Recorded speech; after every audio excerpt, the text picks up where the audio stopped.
Hey there, neighbors. Welcome back to the channel. This is Anarchy in the 603, and you're in for yet another postcard from your friendly neighborhood anarchist.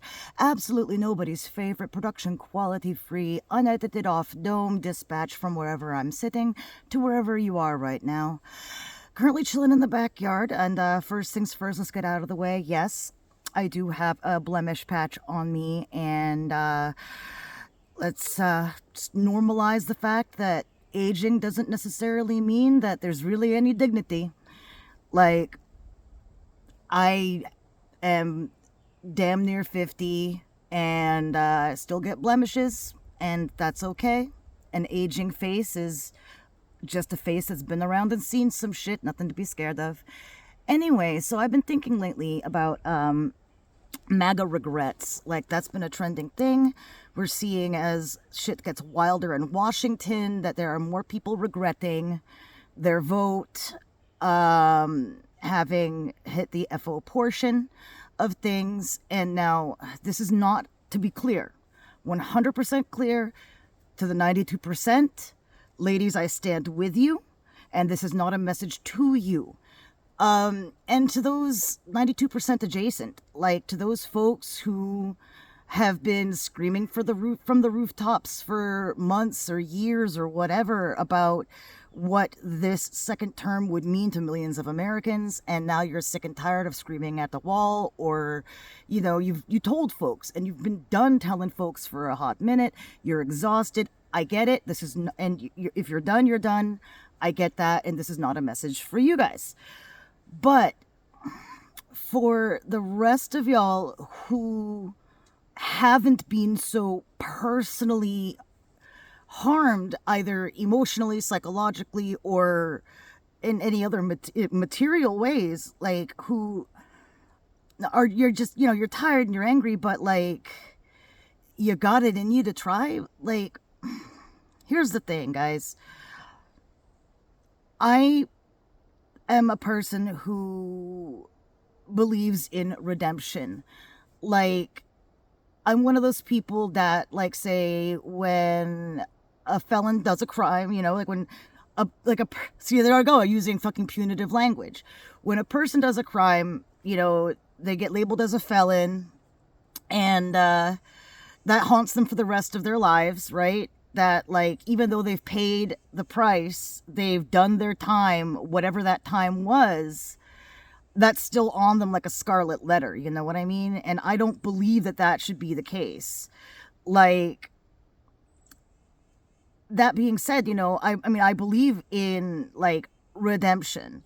I believe that people should have the opportunity to prove themselves, to do better, to change, to grow. I mean, we as a species would not be here if we didn't learn to adapt and change.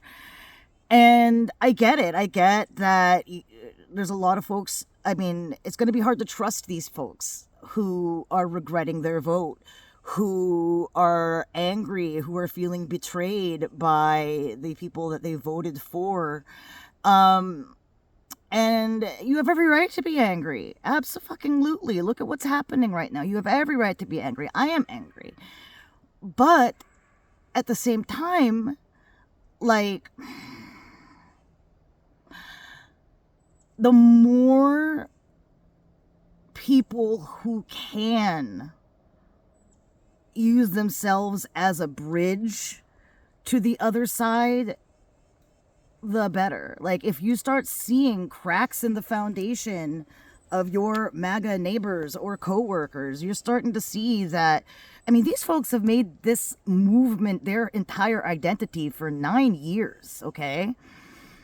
Like, it is hard to distance and disentangle and deconstruct yourself from anything when it's taken up that much of your passion and your time and your life. And like, let's be real, you guys, this is a cult that they're in, okay? Like, by the very definition of cult behavior, like, there are many different lists out there. Some of them are like, 5 identifying factors, or up to even a dozen identifying factors of what makes a cult a cult. I highly suggest looking up the channel of the Knitting Cult Lady here on YouTube. She is a cult expert, was raised in the Children of God cult, and then went on to join the U.S. Army. So that, again, like, she kind of got to see, like, indoctrination from 2 different sides, because indoctrination into the military is a thing as well. Like, but anyway, I'm digression. The fact is, though, like, yeah, these people have made this their entire identity for like 9 whole years. And for many, the foundation is cracking. And there is no hate deeper and more pure than someone who is just deconstructing from being completely, like, enraptured. That period of disillusionment, like, there's that thin line between love and hate, okay? You cannot hate something unless you truly once had a passion for it. Like,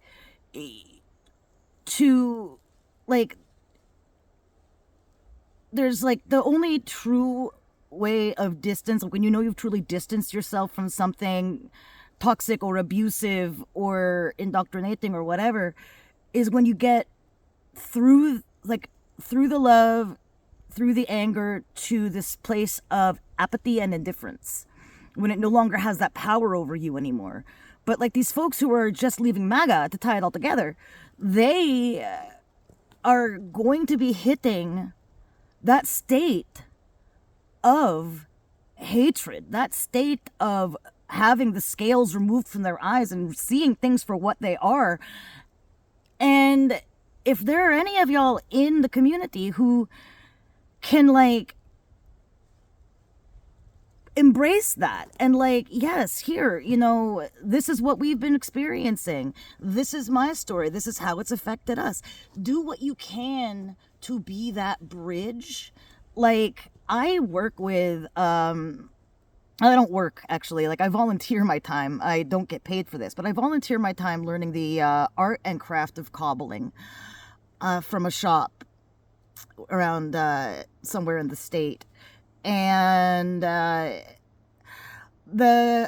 guys who run it who are teaching me are very MAGA pilled.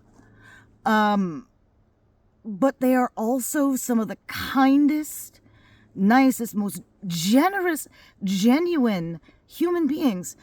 And, like, they know I'm queer and I'm yellow. There's another person of color in the shop. Another member of the family works for a gay person. Like, they are, like, some of the most genuine and, like, accepting and non-bigoted people. So kind. But yet, they were drawn in through, like, the wellness pathway. And also through their Christianity. Because MAGA has become part of, but for a lot of people, for certain denominations especially, part of that Christian identity for them. And yet I'm still seeing the cracks in the foundation. And just by being my authentic self, by, like, not hiding my opinions, but just quietly stating them as, this is part of my reality, and this is how it's been for me, and this is my understanding of things, and this is what I have learned. Like, I'm helping to open a door. And I understand that, like, in the next, 4 years from now, whatever happens between now and then, like, I'm still gonna be here with you guys. Like, the only time I'm gonna stop is if something out of my control makes me. But, like, no one watches this shit anyway. I mean, like, I have 39 subscribers and, like, 2 views per video, so I'm gonna be talking about this shit till the day I die, as long as the platform exists. You know what I'm saying? No one's looking out for me. But anyway, yeah, like we're gonna have to live with these people 4 years from now. Like, and the more of them that get disillusioned, the more of them that can be coaxed to see things from to our side, like just by stating fact, by stating reality, by showing them time and again, this is who these people are. And the like now that the cracks in the foundation are there, we can swell our numbers exponentially.